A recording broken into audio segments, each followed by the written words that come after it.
दिल्ली के सीएम अरविंद केजरीवाल ने कहा है कि एक दिन पहले दिल्ली में 186 केस सामने आए हैं और इनमें से किसी को भी कोरोना के लक्षण नहीं थे। केजरीवाल के मुताबिक 736 टेस्ट रिपोर्ट आई, उनमें से 186 कोरोना वायरस के मरीज निकले। इनमें से किसी को भी पता ही नहीं था कि वो कोरोना के मरीज हैं। केजरीवाल ने कहा कि हालात चिंताजनक जरूर हैं, लेकिन घबराने की जरूरत नहीं है। कल हमारे पास 736 केसेस के टेस्ट की रिपोर्ट आई। उन 736 में से 186 कोरोना के मरीज निकले। 186 के 186 सभी एसिम्प्टोमेटिक हैं। इनमें किसी में भी सिम्टम्स नहीं है, किसी को बुखार नहीं है, किसी को खांसी नहीं है, किसी को सांस की शिकायत नहीं थी। उनको पता ही नहीं था कि उनको कोरोना है। उनको पता ही नहीं था कि वो कोरोना लेके घूम रहे हैं इधर उधर।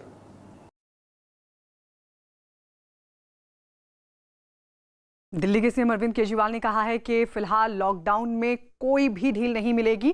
केजरीवाल ने कहा कि एक हफ्ते बाद हालात की समीक्षा की जाएगी और फिर फैसला लिया जाएगा। सीएम अरविंद केजरीवाल ने कहा कि दिल्ली में कोरोना के केस लगातार बढ़ रहे हैं, जिस वजह से सभी 11 जिलों को हॉटस्पॉट घोषित कर दिया गया है। केंद्र सरकार का कहना है कि जो हॉटस्पॉट्स हैं और जो कंटेनमेंट जोन्स हैं उनमें ढील फिलहाल नहीं दी जानी चाहिए, क्योंकि वहाँ पे स्थितियाँ खराब हैं और अपने को कंट्रोल करने की ज़रूरत है। दिल्ली में 11 ज़िले हैं। दिल्ली के 11 ज़िले हॉटस्पॉट डिक्लेयर किए गए हैं। तो केंद्र सरकार के मुताबिक तो सभी कंटेनमेंट जोन्स में ढील नहीं दी जा सकती। हमें लगता है अभी थोड़ा संयम बरतने की ज़रूरत है। हमने निर्णय लिया है अपने दिल्ली वासियों के ज़िंदगी का ख्याल रखते हुए, सबकी सेहत का ख्याल रखते हुए, कि फ़िलहाल लॉकडाउन की शर्तों में कोई ढिलाई नहीं दी जाएगी। एक हफ्ते के बाद फिर से हम सारे एक्सपर्ट्स के साथ बैठ के, सबके साथ बैठ के इस पे दोबारा इसकी असेसमेंट करेंगे और अगर ज़रूरत पड़ी तो उसके बाद ढिलाई दे सकते हैं। लेकिन फ़िलहाल दिल्ली में किसी तरह की कोई ढिलाई नहीं दी जा रही है। उत्तर प्रदेश में जिला अदालतें 27 अप्रैल तक बंद रहेंगी। हाईकोर्ट के रजिस्ट्रार जनरल ने 27 अप्रैल तक कोर्ट बंद करने का आदेश जारी किया है। पहले उत्तर प्रदेश में 20 अप्रैल से कोर्ट का कामकाज शुरू होने वाला था, लेकिन कोरोना वायरस की बढ़ती महामारी की वजह से देश भर में लगे लॉकडाउन के मद्देनजर इलाहाबाद हाईकोर्ट के चीफ जस्टिस के निर्देश पर 27 अप्रैल तक सभी डिस्ट्रिक्ट कोर्ट बंद कर दिए गए हैं।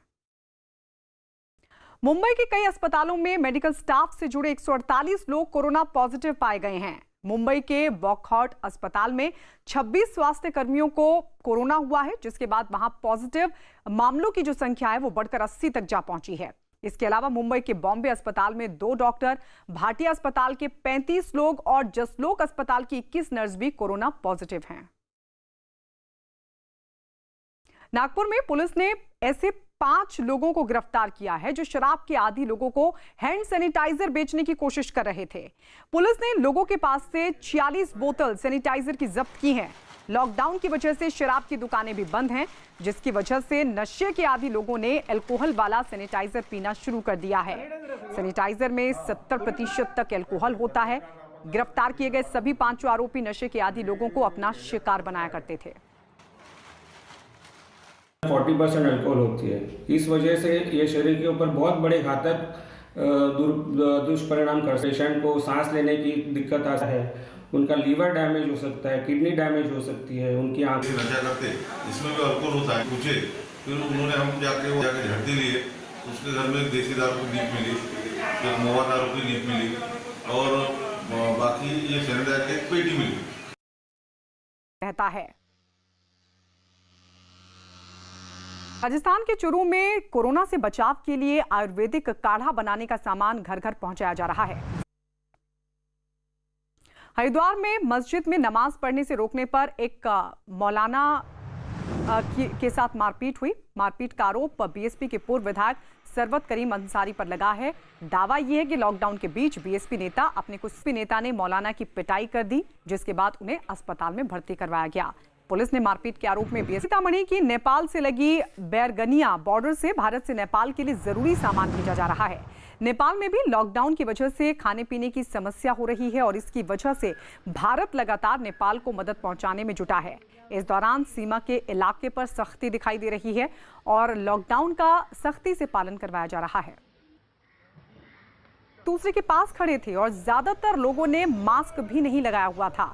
तो ये तस्वीरें गुजरात की मोरबी की सब्जी मंडी की तस्वीरें आप देख रहे हैं, जहां लॉकडाउन के साथ साथ सोशल डिस्टेंसिंग के नियम की भी धज्जियां उड़ाई गई। लोग एक दूसरे के करीब खड़े होकर सब्जियां खरीदते नजर आए, मास्क भी नहीं लगाया हुआ था।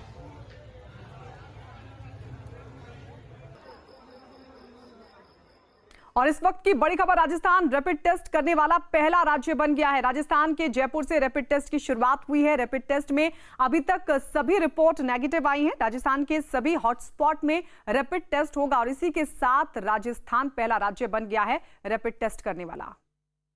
भवानी सिंह हमारे सहयोगी जुड़ गए हैं। भवानी, अभी तक जो रिपोर्ट आई है वो नेगेटिव आई है, लेकिन क्या 100% सही टेस्ट होता है? इसको लेकर क्या जानकारी मिल पा रही है?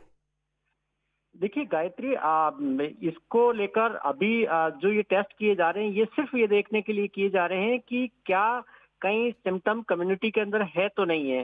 जो टारगेट ग्रुप्स हैं वो हॉटस्पॉट के इलाके हैं, उनमें किया जा रहा है अभी। और उसके बाद में सेकंड टारगेट ग्रुप्स हैं इसका कि वो लोग चाहे किराना वाले हैं या दूध वाले हैं, वेंडर्स हैं, जो इस वक्त फील्ड में हैं, उन लोगों का सैंपल लिए जाएंगे जिससे कि वो तो प्रभावित नहीं है।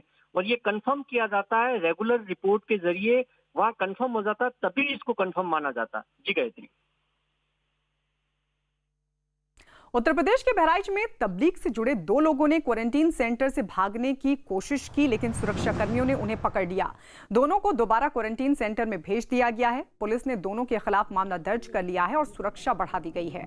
जिला अस्पताल में तबलीग से जुड़े 12 लोगों को 16 अप्रैल को क्वारंटीन किया गया था। झारखंड के दुमका में लॉकडाउन के दौरान घर से बाहर निकलने वाले लोगों पर नजर रखने के लिए ड्रोन की मदद ली जा रही है। बाजारों और दूसरी जगहों पर सोशल डिस्टेंसिंग भूलकर खरीदारी करने वालों और बेवजह घर से बाहर घूमने वालों की पहचान कर उनके साथ सख्ती की जा रही है।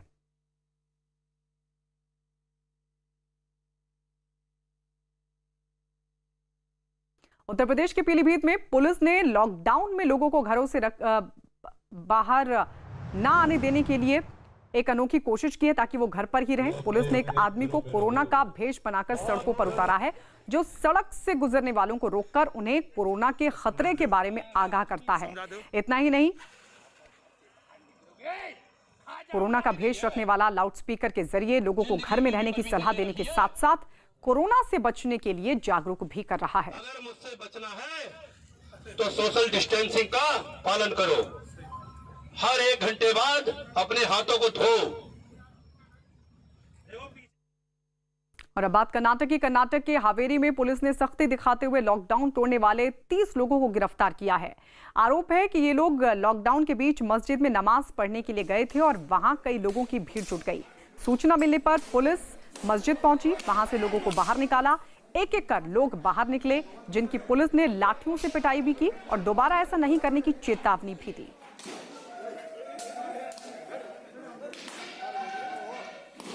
उत्तर प्रदेश के अमरोहा में लॉकडाउन के दौरान एक निकाह हुआ। खास बात यह थी कि दूल्हा 5 लोगों के साथ गया और सिर्फ 1 घंटे में शादी कर लौट आया। ना बारात को दावत दी गई और ना ही किसी तरह का जश्न किया गया। निकाह के दौरान भी सबने मुंह पर मास्क लगाया हुआ था और बार बार सैनिटाइजर का इस्तेमाल करते रहे।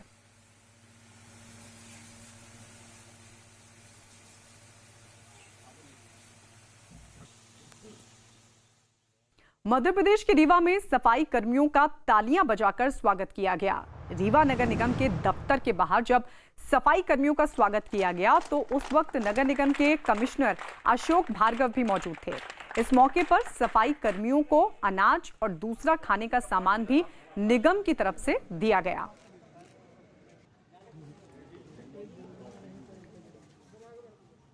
लॉकडाउन की वजह से उत्तर प्रदेश के बाराबंकी में कश्मीर के 34 मजदूर फंस गए हैं। कमाने गए इन मजदूरों में कई ऐसे हैं जिनके परिवार में अब खाने पीने की दिक्कत होने लगी है। जबकि एक मजदूर ने बताया कि उसकी पत्नी की मौत हो गई है और वो जल्द से जल्द अपने घर जाना चाहता है। इन कश्मीरी मजदूरों ने प्रशासन से मदद की अपील की है। खाना तो बिल्कुल अच्छी तरह मिलते हैं, खाने की दिक्कत कुछ नहीं है। हमारी दिक्कत तो यही, हमको घर जाना है, बस यही बहुत बड़ी दिक्कत है हमारी। मेरी आप रोइए नहीं, आप अपनी बात बताइए। मेरी पत्नी गुजर गई, छोटी छोटी बच्चे हैं घर पे, इतने बच्चे हैं घर पे, बस वो भी तड़पता है उधर, मैं तड़पता हूँ इधर। बस हम यही गुजारिश करते हैं आपको भी, गवर्नमेंट को भी, मोदी साहब को भी, सबों को, कि हमको घर छुड़वा दे। बस यही हमारा अर्ज है। उत्तर प्रदेश के मथुरा में कोरोना संदिग्ध के मिलने पर हड़कंप मच गया। खबर मिलते ही स्वास्थ्य केंद्र की एक टीम मरीज के घर पहुंची, जहां उसकी जांच की गई और उसे फौरन अस्पताल भेजा गया। बताया जा रहा है कि संदिग्ध 21 मार्च को दिल्ली से लौटा था।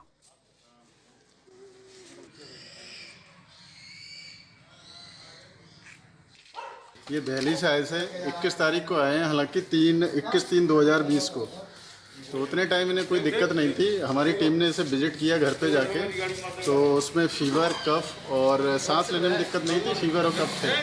तो इनकी ट्रेवल हिस्ट्री भी थी। तो ऐसे केस जो है हमारे सस्पेक्ट केस हैं, सस्पेक्ट क्राइटेरिया में आ रहे हैं, जिनकी ट्रेवल हिस्ट्री है और फीवर और कफ है ड्राई। कोरोना संकट के बीच उत्तर प्रदेश के हमीरपुर में एक डॉक्टर ने अनोखे अंदाज में अपनी शादी की सालगिरह मनाई। अपनी शादी की सालगिरह के मौके पर सरकारी अस्पताल के डॉक्टर ने अपनी पत्नी के साथ मिलकर सफाई कर्मियों को फूल माला पहनाकर उनका स्वागत किया। इतना ही नहीं, डॉक्टर ने सफाई कर्मियों को रिटर्न गिफ्ट देते हुए उन्हें राशन के पैकेट और मिठाइयां भी बांटी, जिसके बाद लोग डॉक्टर सुरेश की तारीफ कर रहे हैं।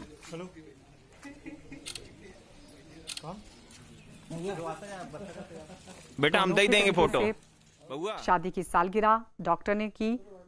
हमीरपुर का ये मामला है, जहां अनोखे अंदाज में शादी की सालगिरह का जश्न मनाया गया।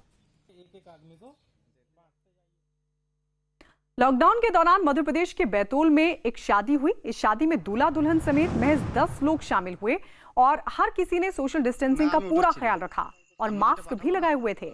ये शादी प्रशासन से इजाजत मांगकर की गई थी, तो सोशल डिस्टेंसिंग का पूरा ख्याल रखा गया। बाकायदा इस शादी के लिए प्रशासन से भी इजाजत मांगी गई थी। इजाजत मिलने के बाद ये शादी हुई, जिसमें सिर्फ 10 लोग ही शामिल हुए, लेकिन लॉकडाउन के नियमों का पालन किया गया, सोशल डिस्टेंसिंग का ख्याल रखा गया।